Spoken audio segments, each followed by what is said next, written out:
Баршаңызға сәлем. Бүгін мен сіздермен ерекше тағам жасайтын боламын. Ең алдымен менің арнама тіркелуді ұмытпаңыздар. Осы тағамға керекті заттардың барлығын описанияға жазып қойдым. Ең алдымен осы заттардың барлығын ұсақтап видеода көрсетілгендей етіп турап алатын боламыз.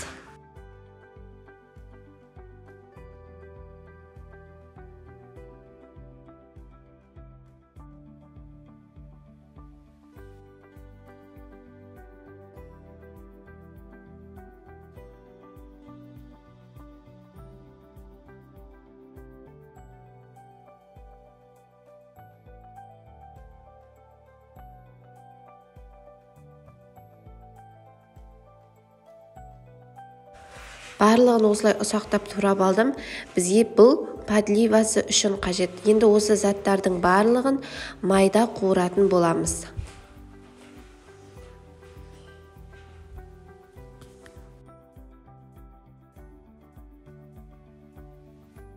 Ең алдымен қызып тұрған майымызға жуамызды салып қуырып алатын боламыз. Жуамыз қуырыла бастаған кезде үстіне етті салып, бетін жауып жақсылап, суы тартылғанша қуырып алатын боламыз. Етіміз қуырылып жатқан уақытта біз екінші тағамымызды дайындайтын боламыз. Осы ысып тұрған судың үстіне тазартылған күрішімізді салатын боламыз.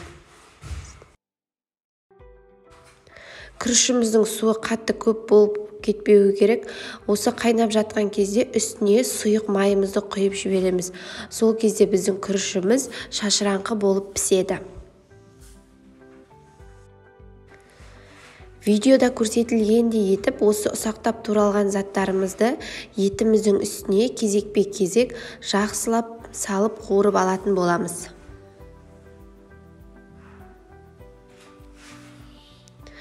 Содан кейін бір ас қасық томат пастамызды салатын боламыз. Содан кейін дәміне қарай дәмдеуіштер, тұз, бұрыш салсаңыздар болады.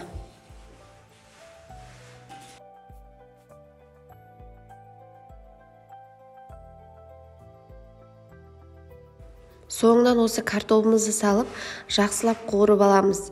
Картобымызды көп қуырудың қажеті жоқ.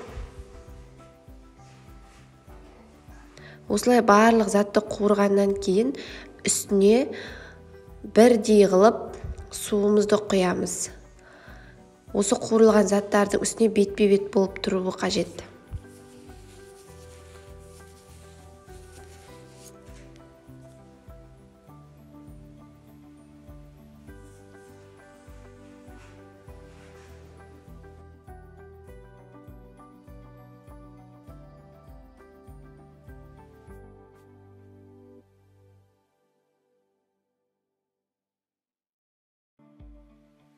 Тамағымыз осылай қайнай бастаған кезде асты жабысып қалмас үшін бір қозғап қоюларыңызға болады.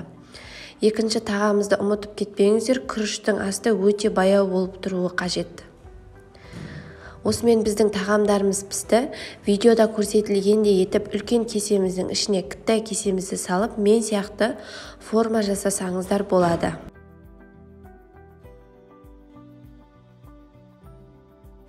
Осылай күрішімізді салып болғаннан кейін үстіне тарелкамызды қойып, міне видеода көрсетілгендей етіп форма жасап алсаңыздар болады. Құстың ұясындай форма шықты. Сол құстың ұясындай формаға осындай подливамызды салып, үйіңіздегі жандарға ұсынсаңыздар болады. Мен осындай үстіне жүгеріні салып әсемдедім. Сіздер өз қалауларыңыз бойынша салсаңыздар болады.